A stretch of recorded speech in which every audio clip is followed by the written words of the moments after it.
Can we have on stage Dr. Sayalee Gankar, Chancellor of D.Y. Patil University, Pune, Ambi. A round of applause for Dr. Sayalee. Our next panelist is Dr. Manimala Puri, Vice Chancellor of Pimpri, Chinchwad University. A round of applause for Dr. Manimala. Can we have on stage Dr. Seema Mahajan, Director, PD School of Entrepreneurship and Family Business Management from NMIMS. Dr. Parimala Veluvali, Director of Symbiosis School for Online and Digital Learning. And Ambrish, Kela, Managing Director of Sciencetech. All set? Okay, so we are just switching the AC on. And again requesting, I think there are still people outside to just come in and join us inside. Okay. So we have discussed different facets of one, how the various stakeholders in the education ecosystem, the policymakers, the academicians, and the industry are looking at various aspects. We discussed industry-academia collaboration. We got the state perspectives from across India. And during many of the talks, NEP came up. And this new education policy, now it's more than 4 years. It has been put into place, and perhaps a time to assess what impact it has made till date, and what have been the lacunae, and how we are looking at mitigating some of those challenges that have come up, and what is the sort of roadmap ahead when we are looking at transforming India's future workforce, and what will be the role of NEP there. So, what I would like to go to each panelist is one, obviously in terms of from your institution perspective, how geared up is the digital infrastructure to implement those different provisions of NEP. And I will start with Dr. Sayalee in terms of if you can give a perspective on this.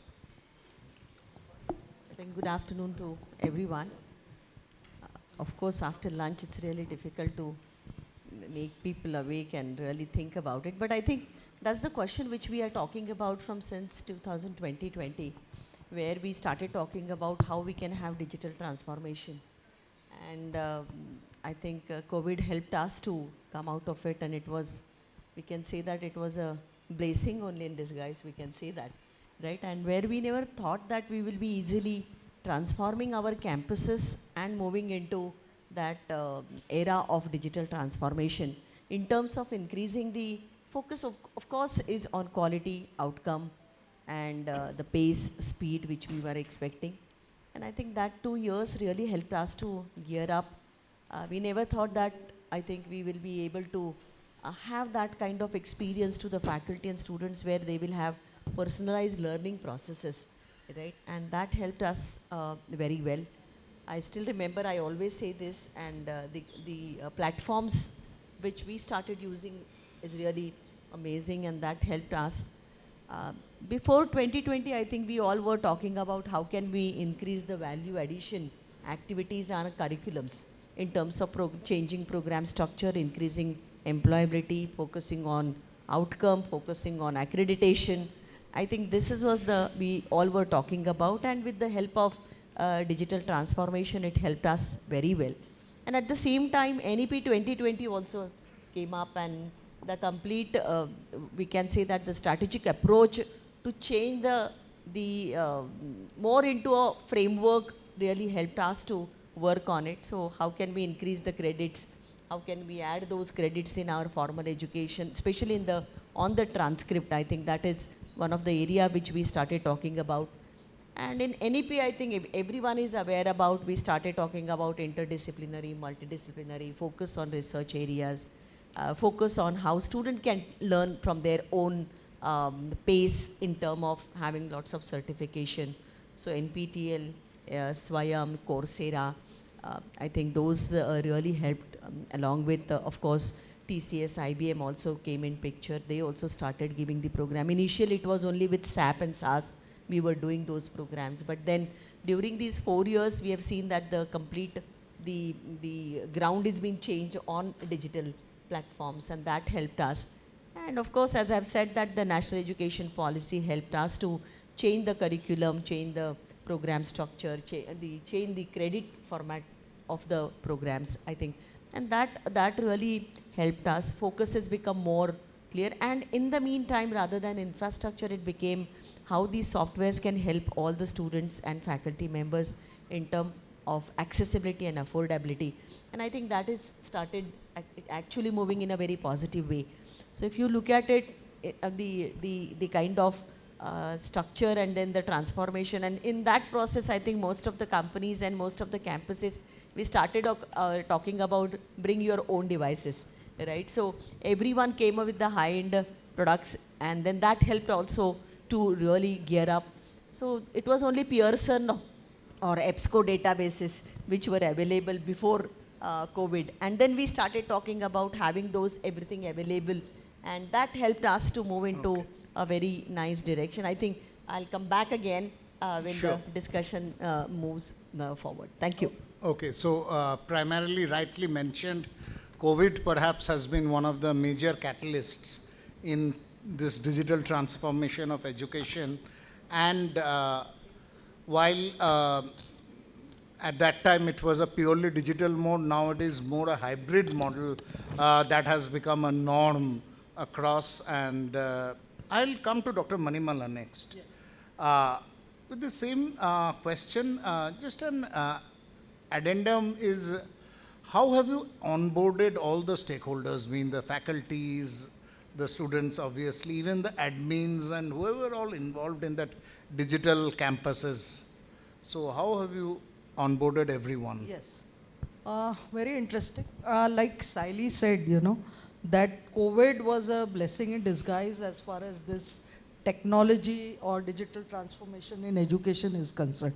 I think our teachers got geared up. Otherwise, probably we would have taken years to, get our teachers to use digital platform and digital tools. So with that in place, and like for example, our university, which started last year itself, and the NEP was in place, so it was a good bet to have a NEP implemented from day one. And when you talk of the digital tools or the digital infrastructure, for example, we had the good ERP system in place, which is active right from student form filling to admissions to hostel allocation to the teaching learning to the exams to the results to the grading. Even the academic bank of credits goes in line with that, because we have the credits banked on the ABC platform, and tomorrow we can have the degrees also online. So that really helps. As far as the staff is concerned, we have everything digital now, the leave, the payroll, the staff teaching, training for them, the appraisals.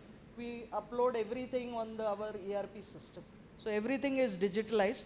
The admins have the dashboard. So every data that is filled up, we are able to access it digitally. And so the digital or the digital infrastructure goes a long way. It also helps us for strategic planning, resource allocation or student services, or if you want to take data-driven some decisions, we can do that. And this aligns very well with NEP, which emphasizes on creating an evidence-based education system. So I think like our university, I think most of the universities are using this. Okay. Even for the admissions, we have a CRM in place. So it really helps. And of course, the Wi-Fi connectivity. And like our university is on the outskirts, and our main campus or the trust office is in the city limits. But we have connectivity. All our servers are connected. So this really helps a lot. Okay. Thank you. Thank you. So, Dr. Seema, I'll come to you next with the same question. Again, a little bit addition on, we are focusing on skills-based learning also. And that has become more imperative, irrespective of NEP, more so because of NEP, if I may say. And another important part of this is assessment. You cannot follow the traditional method of assessment Otherwise, the whole thing doesn't make sense. So from your perspective, in terms of one, digital infrastructure and how that has ensured more skills-based learning and changes in the assessment principle and procedure. So thank you for putting this question. My congratulations to APAC for working on such a strong topic today and bringing in academicians on the same platform to talk about it. I think from morning I'm listening, and I must right now say that NEP is an excellent move, and it talks about a very progressive outlook. And I think we are blessed that the education policy at the top took a different curve to match what is the need of the hour. We would have definitely missed the bus if it was not done. So my congratulations to the top management team out there up who thought about it. See, today the need is to have holistic development, okay? You cannot teach a student of today in isolation 30 credits. So HR will not talk to marketing and marketing will not talk to HR. And every professor will walk into the classroom saying that mine is the best, okay? Today it is more of interdisciplinary, because when you sit in the boardroom, you cannot take any decision in isolation. You have to take a complete holistic view. So I think national education policy today was an eye-opener for each one of us as an academician who was asked to look beyond their subject domains. So we have at NMIMS, I am heading the entrepreneurship school. I'm the founding dean of the same. We have groomed up around 7,000 entrepreneurs ranging from 30 crores to 5,000 crores. Skill set was very important. So be it, after this policy came in, we started looking cross borders for the best practices. We moved on to hybrid model when there was on one side a thought process ki mere bina class chalegi nahi. It didn't help. It didn't work. So now I knew that I can reach out to students even at 11 p.m. in the night, and I am open to them. So personalized at 3 levels, be it students, be it teachers, be it admin. I think it was more open to accept models. I still remember Adobe did with us disruptive technology. So it was need of the hour. So we were more open to incorporate industry-driven models. We were more open to take the services of international faculty. We were more open to create. As a dean, today I have a dashboard. A dashboard, just a click of the mouse with my cup of coffee in the morning. So the point is that today, it's like complete situation understanding. Also, through this modern technology, we also have different methods to assess the student. So we have at home 4 components where we have insisted on interactive pedagogy. So student gets evaluated not at the end through the exam, but as a continuous process in 20 credits. So we map, and I think it has a very strong impact on the personality, on teamwork, on ability to understand others' view, on adaptiveness, on understanding what the other person has to say. I think all that makes a great leader for the industry. When you respect and when you listen and when you see different point of view, that is the need of the hour. If we look at post-pandemic leadership model, I know, sir, we are running short of time. The post-pandemic model says that it's beyond classroom teaching that's needed to head. What I think is what NEP and the mapping is teaching us. I hope I answered. Yes. Dr. Parimala, your views on this. Thank you. So I come from the online space, from Symbiosis. I'm heading the online programs. So when the question comes as to how are we leveraging digital resources, technology, I feel I can share a lot. A case in point is the online programs that we are offering, which are as rigorous as the conventional programs that are there, which are being offered in the classroom. We are able to replicate the student experience exactly in the online mode, and this is happening because we have integrated digital resources tools very seamlessly into our teaching learning process. I mean, the student does not even need to come to the campus right from the time he enrolls in a program till he gets a degree. He is able to remotely get the same experience that anyone would be getting at 1/10 of the cost. So when we talk about how how is NEP implemented with taking advantage of digital tools? I think the pillars of NEP, which include inclusion, equity, affordability, all of these things we are experiencing when we are able to offer programs in the online mode, surely by the strength of the digital tools and resources. A dynamic learning management system is what supports us, and that is again a very strong tool if you really want to make it effective for the students. So you have content which is curated, keeping the student requirements in mind. You're able to host your content which is accessible to the student 24/7. And the programs are curated for working professionals who are looking at upskilling themselves, in line with their work demands. So all this is happening because of digital tools and technology. And I think they have a huge role to play in making our education more accessible. Many of the universities offer great programs, but they also have a very rigorous selection process. A lot of the time, students may not be able to make it to their programs, either because of constraints of finance, time, maybe on merit. And that's again where the digital tools and online programs come in, where we are able to make it accessible to thousands of students. And across boundaries, I mean, you have students across the country, across the globe. So this is actually what we're experiencing because of this. I'll just, since unlike the others where it's more a hybrid model, you are purely, if I may say, internet native education. There's a challenge still remains, and let's admit that whatever technology has advanced, the standardization and uniformity of the technology quality, the connectivity and other issues across geographies are not the same within India. So how do you, as a pure digital thing, manage to work? Then the socio-economic factor of the students will also, not everyone will afford an iPad or something. True. So given that, of course, I am not just speaking about the online programs. I mean, at the university, we are offering a lot of conventional programs, which also integrate a lot of technology through blended learning. I mean, people are harnessing the benefits of offering a blended learning where a part of your content is offered online and you catch up in class with your teacher with some pre-learning. So these benefits are there. Now coming back to online learning, yes, it requires a certain infrastructure, but there are also initiatives that we can do to make it more reachable and approachable and affordable.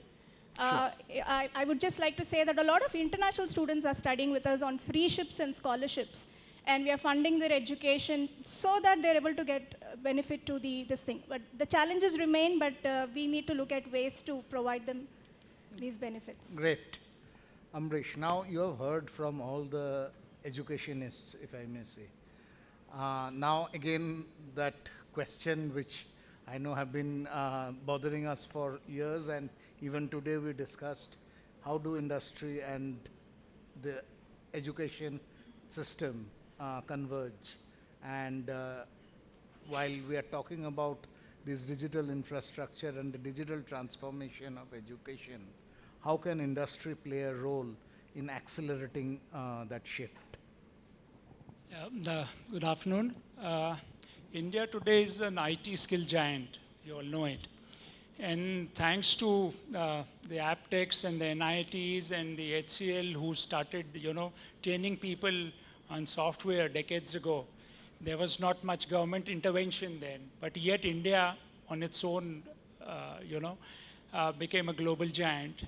So I think, and today we see one of the largest exports going in from India is from IT exports. The foreign companies are coming into India, setting up shop, and the next biggest export is their products from India. So IT has really contributed a lot. I'm quite upbeat about NEP, frankly speaking, because government needs to, kind of easen out the education space. Frankly, there is I feel little azadi in NEP, little reorientation in NEP, and transformation. There is space for skilling, a larger space into skilling. So the industries are putting in their bit, the government is putting in their bit, and the national missions are putting in their bit to strengthen, the country. So with all stakeholders here working together, I'm sure NEP, which is also one of the national missions of the government, is in line with the other missions on IT and AI and green technologies. So it's good that we are all together. Now, in the way NEP and technology can help India transform an industry together is, I mean, technology is a leveler today, frankly speaking. Because of technology, we are seeing transformation in everything, may it be music, banking, education, everywhere. So, and India's IT infrastructure is definitely one of the better placed amongst many other countries. We have 5G networks going on to 6G networks. We have good IT infrastructure. Government of India is wanting IT products to be manufactured in India. So the ecosystem is good. And industry, we are working towards a 5 trillion economy. And government is also putting in money. Even 1,000 ITs are going to be upgraded now. Government is going to put in money. It's putting money in the startups. So a lot of opening up is coming for individuals and industries, and through Atal tinkering, people are onboarding and reducing this gap. The challenges I feel is that in purely digital, which you slightly raised, because the transformation is too fast. We are used to certain ways of teaching and learning. So I feel a blended learning approach for the time being would be more enriching just now before we go into the digital. Although I know AI is coming in so fast that technology is like riding a tiger or a cheetah, it's going so fast. And if you fall down, the cheetah is going to eat you up. So technology, you can't escape technology. You got to ride technology and see that you use it very rightly and in a very transformative way. And luckily, this generation has been born in the mobile and the internet open age, where they take it like it's easier to work on these platforms than reading a book. Okay. Yeah. Thanks. So I think we have a great future here with the new NEP. Thanks. In this next round, let's talk about specifically on the challenges, because that's how the solutions will emerge. And specifically NEP, some of the complaints and very practical constraints which have come up. One, the credits thing many of the panelists talked about, but the credits by very nature mean a collaborative approach between universities, without which that won't work too much. But many universities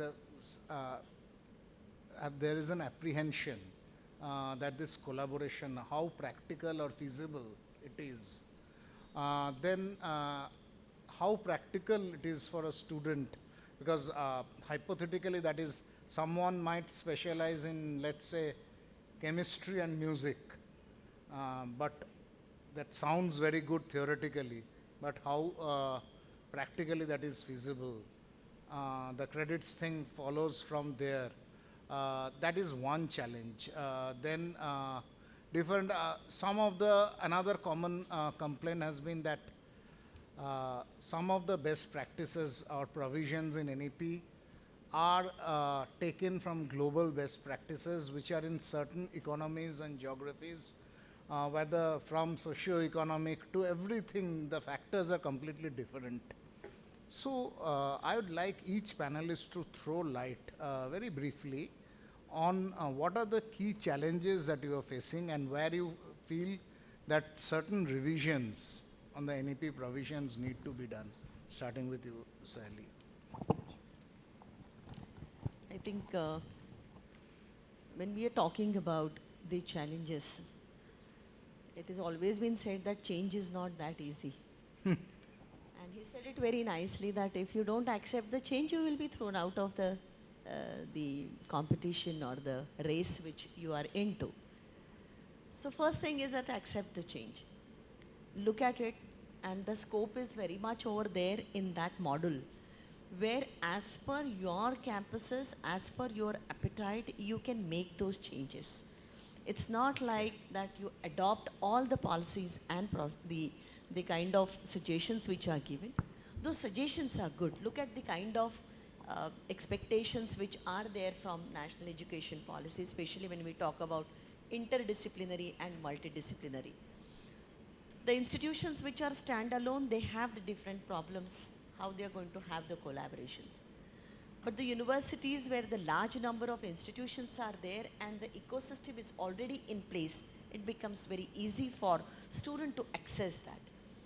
Accessibility is the one thing which is very important, which is required to be taken into consideration while implementing those things. Second, which is very important, is that look at what our student is looking at.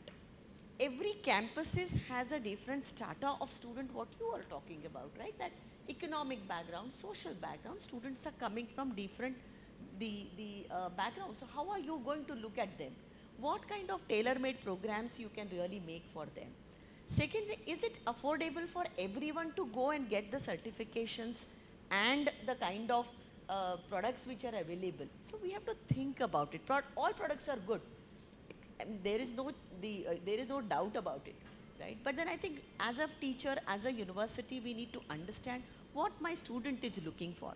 Second thing, what is happening is that we are not making it available to the students because of certain limitations. Let us accept that fact. The first thing is the mindset of the teacher, that how they are going to create a culture in the campuses where student can go and register for those programs. It's not like chemistry should be taken by the art student, right? It is his choice, what he would like to learn, how he look at his own needs, hobbies and industry expectation.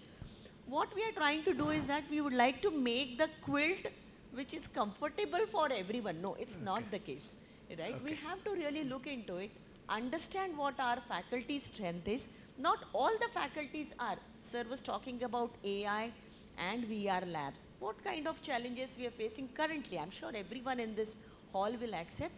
Today, if you look at it, the kind of culture which I enjoyed earlier, where my professor was there for next 20 years. Today, I am not aware this fellow will be there for the next 6 months. Who is going to talk about this? Right? We are not looking at it. The person who comes and joins the organization, he doesn't have that skills or appetite to learn those skills which your earlier generation or earlier person has said. So who is looking to these kind of challenges? Who is going to build the rapport with the student in class? Does these digital technologies are going to help us, right? Can I learn at my pace that I want to learn? Could be the handwriting skills or maybe a French language, but I need someone who can explain it to me. True. Right? I think we have to really understand it. Not every product, not every policies are really, I'm not saying that the policies are not good or bad, but I think we need to look at it. We need to make the changes the way we do it. AI prepares your ChatGPT through your CV wonderfully, but are you able to deliver that what you're going to talk about it? Exactly. And if it is not there, then I think we have to learn from that. And the role of the teacher and academicians, researchers and technologists is to give the facilitation, give that platform available to people. What is happening is that we are trying to push everything on the student. Last 2 years we were facing problem, I'm sure we all agree with that. How to bring student in classes, right? True. Because how they can really look out of the screen. How can we stop the reels? I do not know, right? I'm sure you must be, but I am facing these problems when the industry speakers are sitting. How can I stop students? Can I come out with a policy that no mobile in the classroom or no mobile in the seminar hall? And at the same time, I'm announcing that bring your own device in the classroom. So how are we going to do it? AI is mapping your yesterday only I was going through a reel where the professor's speech has been taken care immediately by on the laptop itself, and he's making his notes and submitting the assignment. If this is the speed, then who is going to measure the outcome which we talk about in terms of NIRF, in terms of NBA? I think the challenges are required to be understood very well by all the academicians, researchers, and especially the teachers in class, right? And I think if we really do it, I am saying this very candidly in front of all of us very transparently, but I think we need to really look at it, that which method is the best method. Is it a traditional method? How many of us were able to really create the incubation center and create the startups, right? I think ask these questions very categorically to ourselves. Introspection is required to be done. And of course, when we talk about the technology and the speed, and at the same, I take 1 more minute, I can make it out that you want to move to the next speaker. But still, I think I think industry's expectations are also altogether different. How many faculties are able to teach the data analytics the way it is happening in IBM, or maybe happening in India today, that how that content writing is happening in the kind of markets. I think we need to really understand that. Does our faculties are geared up? Are they able to move out of the traditional way? How many of them are able to really write very well in spite of using ChatGPT and pasting it in the emails? Then still you need to really look into. I'm sure we all. So industry, we are talking about collaboration, we are talking about technology, we are talking about industry, we are talking about all stakeholders. Fantastic words, wonderful vocabulary, right? No doubt about it. But what about the implementation part of it? So I think we all need to really look into it very categorically, very minutely, think about it, and then I think we should talk about how NEP to be implemented, how a student can be a wonderful human being when he goes in a company, or he has that gratitude, respect, right? He has that communication. So I think we really need to work. I liked one phrase you mentioned best. Thank you. Trying comfortable quilts for all. That might be, try different quilts which are comfortable to that specific person. Great. That analogy was perfectly summed up what you were trying to say. Dr. Manimala, your views on the challenges were? Okay, so NEP, when we first read about NEP, or when we first came across NEP, looks very nice. Picture is very good. Holistic education, multidisciplinary education, interdisciplinary education. But when you go to implement it, there are many challenges. I'll give you an example, okay? So in our university, since we started last year, we said, okay, fine, multidisciplinary education, interdisciplinary, we'll have it. Like all the universities in the Western world, we decided, okay, we'll have majors and minors. So we are painting the student in two colors, majors and minors. So suppose he is doing a degree in computer science and engineering, we say you will be majors in computer science and engineering and minor in maybe management, maybe design, maybe any other school that we have.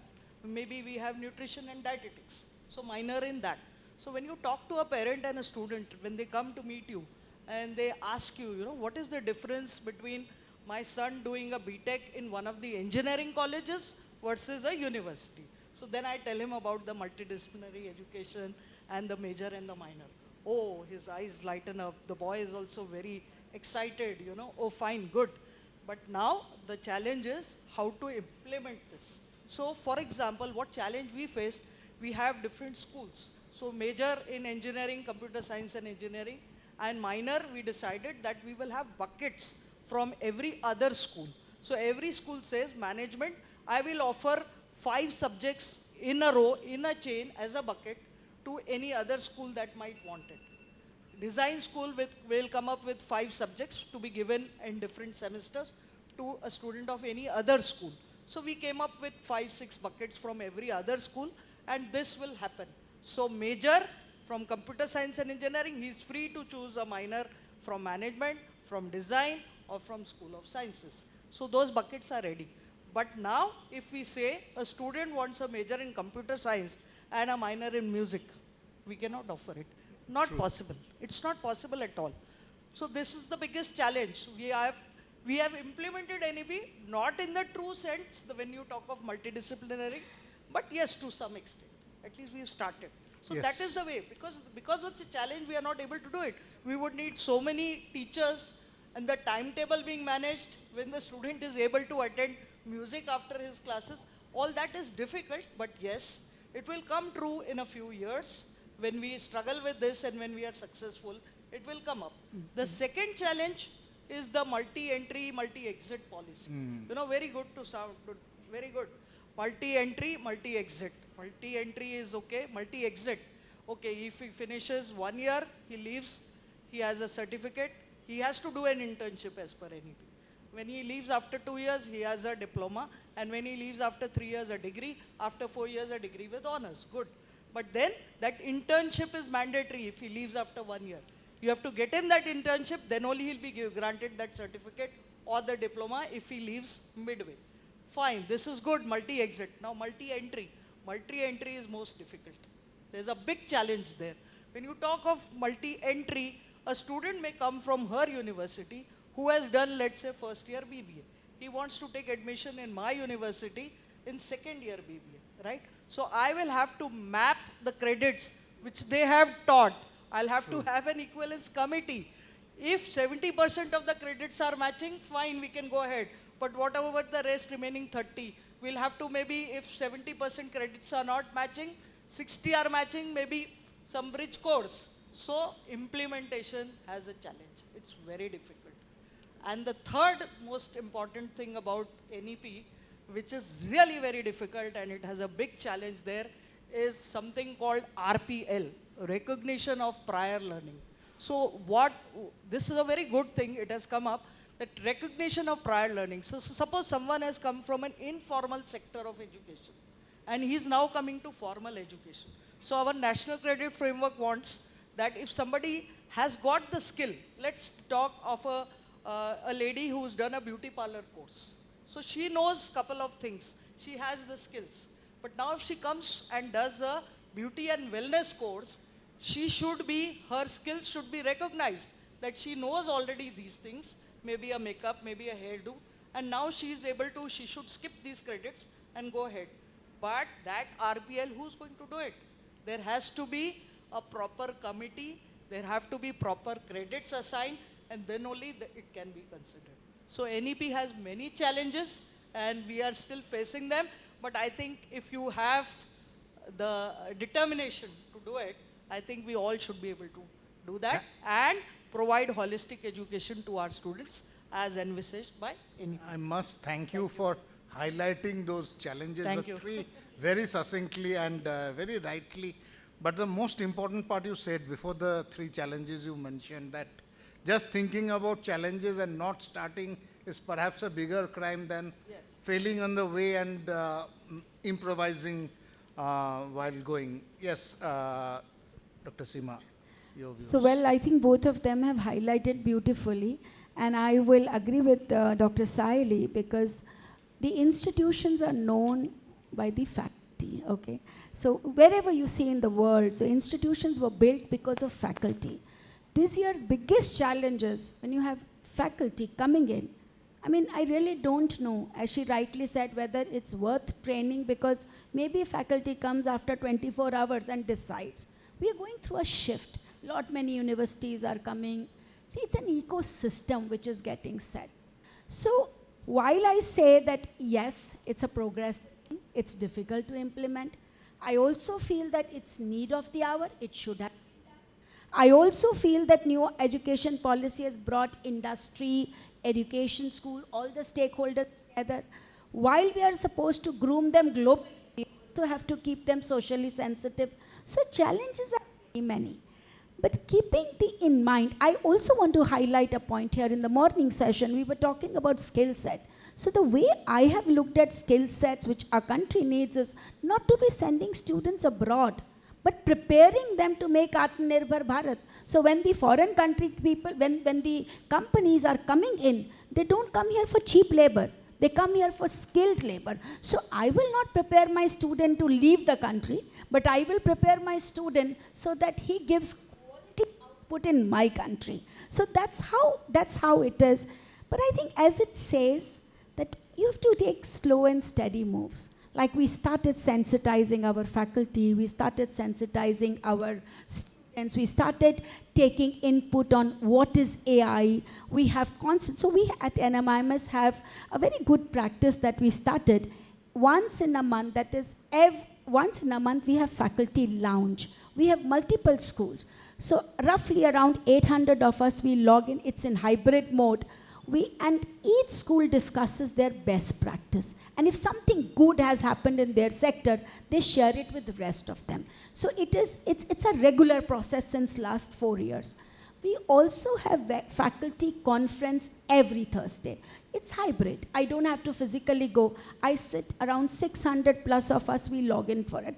So what we have done is we are taking time to set in collaborative culture. We are taking time to set in that, look, AI is not a threat, but we need to. If we don't, then probably the student is not going to find value in you. So as the dean, what I feel is, I always share it with my faculty, कि आप बदलोगे नहीं, तो नहीं चलोगे. It's just that how you have to be above. You have to create that feeling in the class where a student feels that all these instruments that I carry are not good. I need Seema ma'am. And that's not so easy. So we say that bringing up a child is difficult. Bringing up a new policy is equally difficult.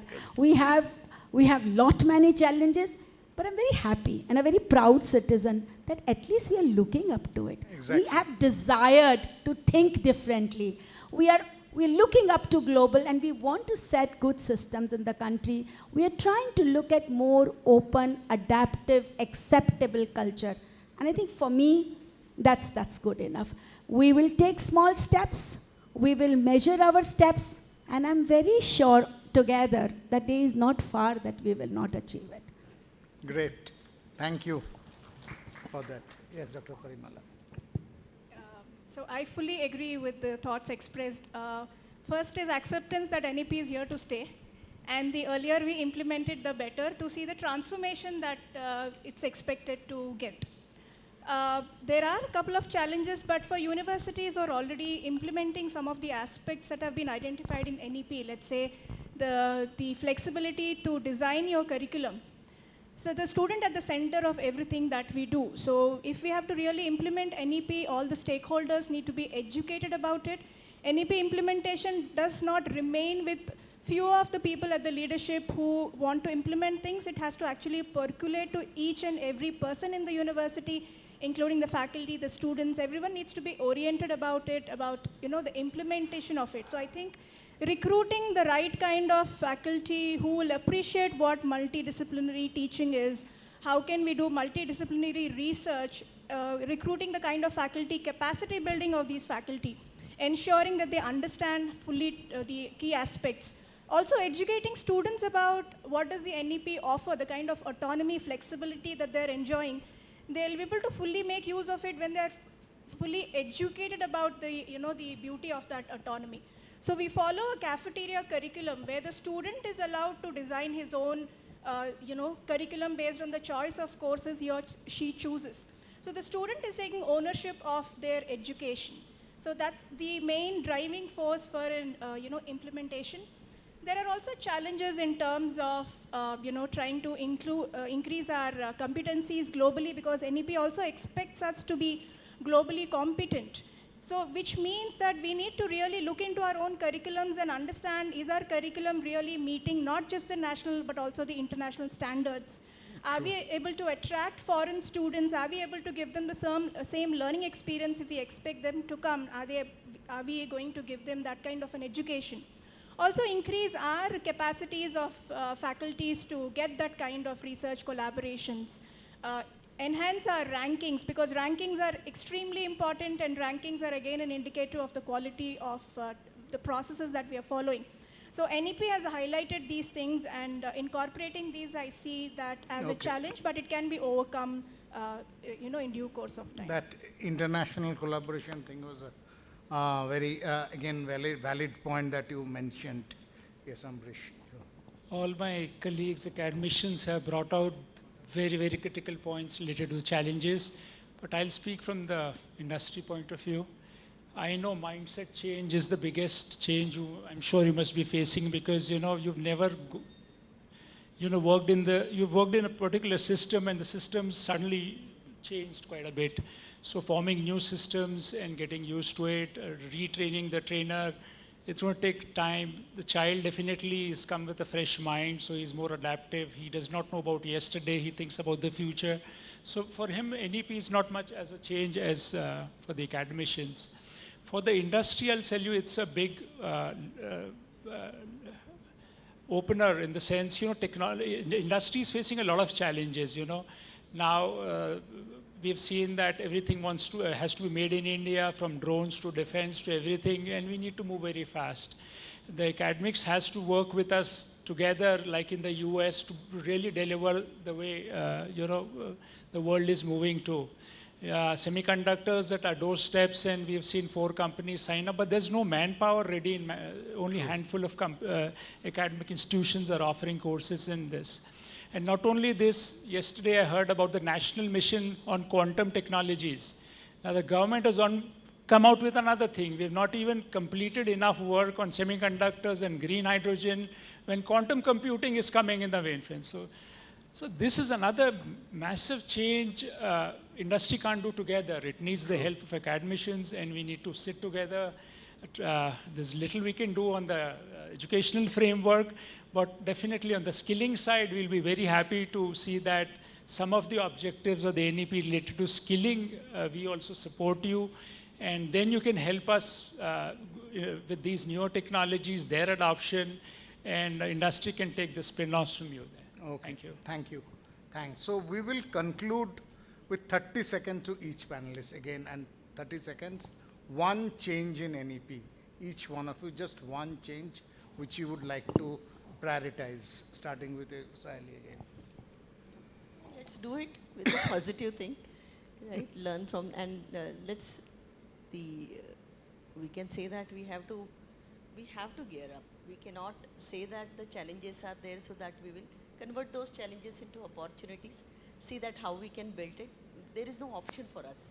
Okay. Right? There's no option. There is no Convert option. challenges to We have opportunities. to gear up. If we don't, then fifth to third and third to first. The economy, how we are going to do it, and really is it going to have the Vikasit Bharat then? So let us think about it and do it. Manimala. What is your question exactly? The question is one change in NEP which you'd like, Okay. one priority.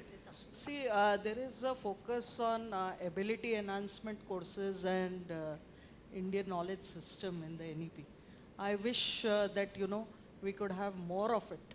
I mean, they have advocated that because when we talk of the Indian knowledge system, I think it's very essential to give it to our kids because India has got a very rich cultural Ayush heritage. is one example. Yes. So we should have more courses and centered around that. Even because otherwise our kids are just taping the West and the Westerners are coming back to our culture. They are following yoga and all. So I think that is still required. Thank you. Sir, I have just 3 words to say. Let's do it. That's it. That's perfect. Yeah, I'm with the sentiment that NEP is the earlier we accept and implement, it's easier for us. But while there's no change that I expect, there should certainly be a kind of a stock taking that we must do. How are universities, at what stages of implementation are they in? So there needs to be some feedback that needs to be taken so that there's a reassessment, a relook into the policy so that the pain points can be eased out. Okay, thank you. Ambrish, last word with you. So the NEP has really looked into many aspects of the national importance, but one thing I didn't see in NEP, you can correct me, is how do we make better Indian, how to make better citizens, how to make better people, because technology is rough, it's crude, it's ruthless. With all that, how do we see better humans? And second thing is, look at the external challenges. Definitely nobody's spoken of that word, climate change. And new challenges in front of mankind now, global warming and all that. We are making a huge green transition. All jobs will have to be green. Whatever we do has to have a great green footprint. And I would really hope that NEP attends to this. So as we make economic progress, we also look at long-term survival of mankind on this planet. So sustainability footprint for NEP. Great. On that sustainable and hopefully a greener future note, we conclude this panel discussion. I would request Shangomitra Mohanty, she around, to just come and hand over a token of appreciation to our panelists.